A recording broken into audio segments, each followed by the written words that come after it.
Union council birth से तहरीक लब्बैक पाकिस्तान के platform से उसामा चौधरी ने लोकल बॉडी इलेक्शन में यूथ काउंसलर के इलेक्शन लड़ने का ऐलान करते हुए कहा कि अब नहीं तो कब, हम नहीं तो कौन। उन्होंने अपने दोस्त अहबाब से मुशावरत के बाद ये ऐलान किया कि आने वाले बल्दियाती इलेक्शन में भरपूर हिस्सा लेंगे और निज़ाम मुस्तफ़ा के नफाज के लिए हर दरवाजे पर दस्तक देंगे।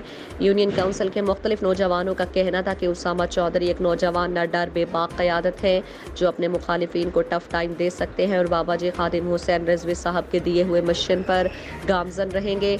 उनका मजीद कहना था कि अवामुन्नास गुज़श्ता 70 साल से मुख्तलिफ मसाइल का शिकार है जो आज तक किसी हुक्मरान से हल ना हुए। इन तमाम मसाइल का हल फ़कत इस्लाम और निज़ाम मुस्तफ़ा का नफास है और तमाम अहबाब इन चोरों लुटेरों से जान छुड़ा के अपने मुल्क में निज़ाम मुस्तफ़ा की बहारें देखें।